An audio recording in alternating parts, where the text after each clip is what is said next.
I told you I use this craft paper for everything. Look at that. I had that. I had an extra little roll here that I rolled up before. I'm just going to use that to mix up my paint down here. And I've got some paint here, right in this little plastic bucket. And I've even got plastic in there because the last time I used this paint was probably, I'm going to guess, over 6 months ago. I transferred it into this container because the other container was rusting out of the bottom and I still had paint to go. So lately I've been buying plastic buckets like this for my paint. I'm gonna get into this. Let's see how well this paint is after 6 to 9 months inside here. I've not opened it for a while. And see, I've got the plastic pushed all the way down there. Now I can gently pull that up. I could probably reuse this plastic again when I get done. And you know, that paint is almost good enough to put on. You know, there's no bulges in it, no goobers. At least I don't think there is. I might want to strain it too, and you know, I carry around a little straining bag, some plastic gloves in here too, in case I want to strain this paint. I think I'll probably strain it, and you know, I'll put it in this little container here. See, this is where most people use their paint. Well, I put them in these, so I just leave it like that, and I'll put it in there. I've got 7 or 8 of these I use for different things, you know.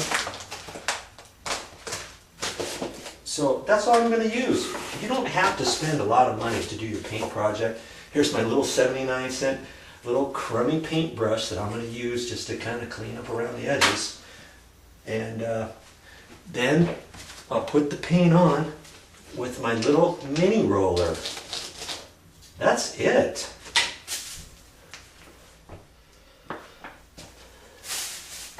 So I've mixed up this. Hardly have any paint in here, but I'm going to transfer it in here. Got it mixed up about 2 minutes or so. And I think there's some slight goobers in here. Even if this was brand new paint, I would strain it. Now because I only have a little bit, because I've only got this one bucket, how am I going to strain this paint into here? Well, you know, with a little ingenuity is how. Here's my paint strainer. I got some plastic bags in here. Here's a plastic glove. I'm going to use that. And I carry, you know, just some little bits of plastic for my paintbrush when I get done, or a mini roller, or whatever, in between coats. I'll probably use that. And I just kind of leave it in there. So, you know, I'm going to hold this bag open. Now, if I had another bucket like this one, I could put this into the bucket, strain it into that. You know what I mean? I don't have another bucket right now, and I'm not going to get another one. And I'm only putting up a little bit of paint, right?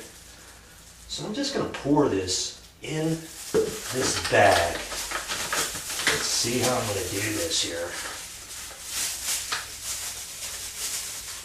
I don't need all the paint.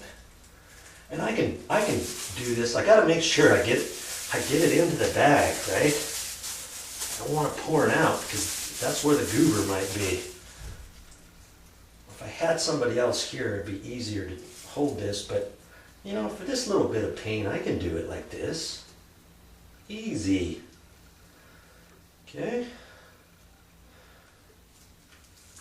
That's all. I know that's all I'm going to need, right?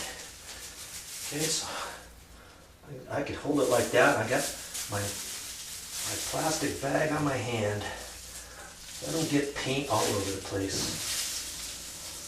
I just strain it through there. That's a paint strainer bag. And all kinds of little perforations through there. And I just strained it just then. That's as easy as you have to do for straining paint. Now any goobers are inside this bag, right? I don't need that bag now, do I? That paint is ready to go on the wall.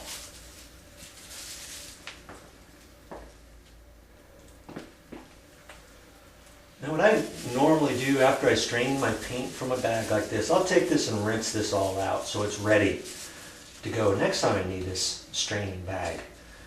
Okay? If you let this paint dry all the way, you're gonna have a heck of a time getting it all clean from the holes. Okay? So I'll be right back.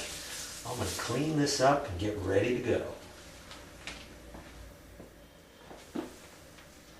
Now I got this bag all cleaned up, and there's some marks on here. This is from a time when I rinsed this out after the paint dried. After a while, you get too much of this, and your bag's not going to strain very easily because this is covering up all the straining holes. You know what I mean?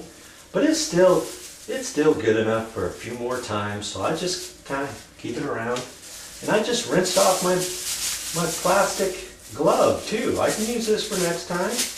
Don't have to throw these away every time. I mean, you could if you want. Oh, just another way to save you a few bucks, by Joe. Are we ready to put some paint on the wall? Let's do it.